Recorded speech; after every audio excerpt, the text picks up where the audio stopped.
Hello, আসসালামু আলাইকুম guys. আজকে আমি প্রতিদিনের মতো ওয়েবসাইট অডিটের কাজ নিয়ে বসলাম। তো ওয়েবসাইট অডিটের কাজ নিয়ে বসার সময় আমি তো বিভিন্ন ওয়েবসাইটে ঘুরে ঘুরে তাদের ওয়েবসাইটের প্রবলেমগুলো ফাইন্ড করার ট্রাই করি, যাতে আমি পরবর্তীতে ক্লায়েন্টের ওয়েবসাইটে গেলে আমি খুব সহজেই ধরতে পারি এবং কি মানে ওয়েবসাইট নিয়ে ঘাটাঘাটি করতে থাকি আর কি।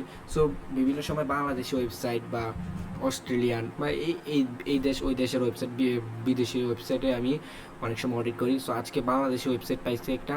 বাংলাদেশি ওয়েবসাইটে আমি একটা অডিট মারবো বলতে গেলে আমি অডিট করব না, কিন্তু আমি ঘুরে ঘুরে দেখবো তার কোন কোন জায়গায় প্রবলেম আছে। অলরেডি আমি একটা প্রবলেম পাওয়ার ফলেই এই ওয়েবসাইটটাতে প্রবলেম আরও আছে কিনা দেখতে যাব। একটা কিন্তু আমি প্রবলেম পেয়ে গেছি অলরেডি, এই জন্য আসি। আমি কিন্তু ফার্স্ট অফ অল ঘুরি যে প্রবলেম পাওয়া যায় কিনা। যদি প্রবলেমই না পাই, কার জন্য ভিডিও বানাবো? আমি আমাদেরকে আমার সিক্রেটটা বলে দিলাম। সো আমি দেখবো এখন এই ওয়েবসাইটে কী কী, আমি একটা প্রবলেম পাইছি জাস্ট, আর কী কী প্রবলেম আছে দেখবো। সো ডিটেল এসিতে ক্লিক করবো। ডিটেল এসিওতে ক্লিক করার পর সবচেয়ে বড় প্রবলেম হচ্ছে যে মিসিং ডেসক্রিপশন, যেটা খুবই ইম্পর্ট্যান্ট এবং কি যেটা খুবই দরকার। মিসিং ডেসক্রিপশন এবং কি আপনারা একটা জিনিস খেয়াল করছেন, জিনিসটা হচ্ছে আমাদের ইউআরএলটা দেখেন, তার একটা প্রবলেম দুইটা প্রবলেম। আমি এটা কোনো প্রবলেম ইস্যু ধরতেছি না, কারণ এটা টাইটেল, হোম পেজের টাইটেলে এত কিছু ধরা লাগে না। এটা কি হোম পেজ নাকি প্রোডাক্ট ক্যাটাগরি সার্চি? মেবি এটা তো জার্সিতে র্যাঙ্ক করছে, তো এটা একটা জার্সি, এটা হোম পেজ র্যাঙ্ক করে নাই, এটা পেজ র্যাঙ্ক করছে। সো তাইলে এটাও ভুল আছে, টাইটেলটাও ভুল আছে, তার ডেসক্রিপশন তো ভুল, দুইটা ভুল পেয়ে গেলাম, তিনটা ভুল, ইউআরএল ভুল, অ্যান্ড ক্যানোনিক্যালটাও ভুল, কারণ যেহেতু এখানে দিতেছে ভুল তাইলে ভুল। ক্যানোনিক্যাল তো ভুলই। দেন কিওয়ার্ড মিসিং, ওয়ার্ড কাউন্টার, এটা যেহেতু একটা সেলিং সাইট, এই জন্য ওয়ার্ড কাউন্টারে 855, এটা ভালোই মোটামুটি, এটা দরকার নাই। আচ্ছা, আমরা এখন চলে যাব হেডিংয়ের দিক দিয়ে। এখানে তো প্রায় 3-4টা ভুল পাইছি, এখন হেডিংয়ের দিক দিয়ে যাব আমরা। হেডিংয়ের দিক দিয়ে হেডিং জার্সি একটা ওয়ানে রাখছে, ওকে ফাইন গুড। দেন তারা একটা তো হেডিং 2 ইউজ করে নাই, সবগুলোতে হেডিং 3 ইউজ করছে এবং হেডিং 5। এখানে এক দুইটাতে হেডিং 2 ইউজ করা উচিত ছিল তাদের, যেমন এই দুইটাতে হেডিং 2 যদি তারা ইউজ করতো তাহলে ভালো হতো, বিকজ এই দুইটাই হচ্ছে, আমি একটু দেখে আসি এই দুইটা কেন ইউজ করে নাই। ইউজ করার না করার কারণও থাকতে পারে মেবি, লেট মি চেক। ওরা এগুলাতে হেডিং 3 ইউজ করছে, ওকে ফাইন। ওদের সাইটটাতে যদি এই লাস্টের দিক দিয়ে বা কোথাও একটু কন্টেন্ট দেওয়ার চান্স থাকতো, তাহলে একদম আমার মতে মনে হয় বেস্ট হতো। সাইটটা মোটামুটি অনেক সুন্দর একটা ডিজাইন, পিছনে হোয়াইট কালার, অ্যান্ড এখানে মাউস ওভার করলে অনেক কিছু আসতেছে। আমার সাইটটা খুব পছন্দ হয়েছে, সাইটের ডিজাইনটা। বাট এখানে যদি একটু কন্টেন্ট রাখা যায় তো মাশাআল্লাহ দিলে সাইটটা খুব ভালো হতো। এমনিও সাইটের ডিজাইনটা খুব ভালো লাগছে আমার। যদি কন্টেন্ট রাখা যেত তাহলে মনে করেন হেডিং 2 একটা হলেও রাখা যেত। হেডিং 2 রাখা ভালো, আমার মতে একটা হলেও হেডিং 2 রাখা উচিত। তাহলে হেডিংয়েরটা আমি ধরবো না আমি বুঝতেছি না। আচ্ছা বাদ দেন, তাহলে আমি ফার্স্ট অফ অল ইমেজের লিঙ্ক, আচ্ছা এটার জন্য আমি যাব এসইও কয়েকে যাব। এসইও কয়েকে ডায়াগনোসিসে গিয়ে দেখবো আমি অল্টার টেক্সট দিয়েছি কিনা। সো ইমেজে অল্টার টেক্সট আছে, ফাইন।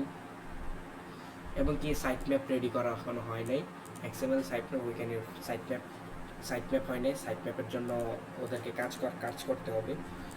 সো ওদের ওয়েবসাইটে মোটামুটি ভালোই মানে প্রবলেম আছে। সো আমি একটু ওদের ওয়েবসাইটের স্পিডটা চেক করে দেখি। স্পিডটা মেবি ভালো থাকার কথা, কারণ ফাস্ট লোডিং হয়েছে আমার ইয়াতে। স্পিডটা চেক করব। এটা হচ্ছে একটা বেসিক ওয়েবসাইট অডিট, বেসিক বলতে গেলে তাদের যেগুলো না হলেই না, এমনকি তাদের ব্যাকলিংকগুলো চেক করা উচিত আমার। বাট যেহেতু আমার কাছে এসইএম রাশ বা মজ বারটা আমার কাছ থেকে মানে পেইড হয়ে গেছে অলরেডি, এর জন্য আমি দেখতে পাচ্ছি না। বাট অনেক অন্যান্য ফ্রি টুলস আছে, চাইলে আমি এগুলো দেখতে পারি, বাট দেখবো না, কারণ সময় নষ্ট করতে চাচ্ছি না আপনাদের। একদম ইজিলি আপনাদেরকে যে জিনিসটা দেখিয়ে দিতে, বাইটাস সিস্টেম ফেল ওয়াই।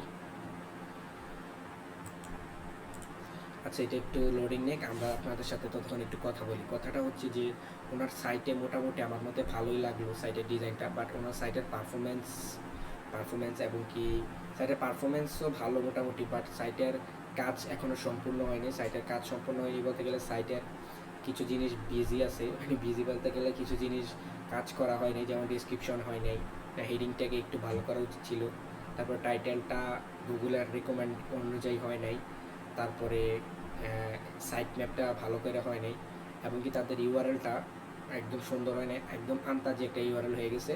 আল্লাহ আস্তাগফিরুল্লাহ আস্তাগফিরুল্লাহ, মাত্র 35 মোবাইল ফোনের, ডেস্কটপ ফোন দেখে লাভ নেই, কারণ আল্লাহ ডেস্কটপ ফোন 44 ওয়াট, এটা তো কোনো কথাই আর, ওদের 35 মাত্র ওয়েবসাইট স্পিড, তাহলে ওরা কীভাবে র্যাঙ্ক করলো? তারা র্যাঙ্ক করছে মেবি ওয়েবসাইট স্পিড ছাড়াও র্যাঙ্ক হয়, যেহেতু এটা বাংলাদেশি ওয়েবসাইট, বেশি কম্পিটিটর থাকার কথা না, কারণ বাংলাদেশি মানুষরা ফেসবুক পেজই বিশ্বাসী, ওয়েবসাইটে কম আসে।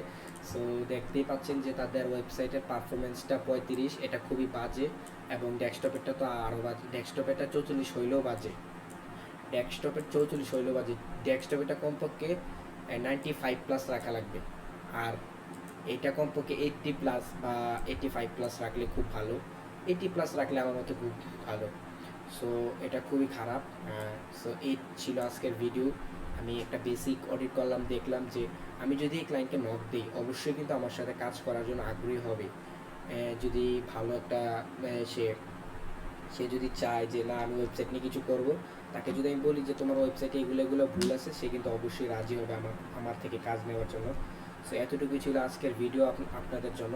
আসসালামু আলাইকুম, সবাই সুস্থ থাকবেন, ভালো থাকবেন, আমার চ্যানেলটি সাবস্ক্রাইব করতে ভুলবেন না।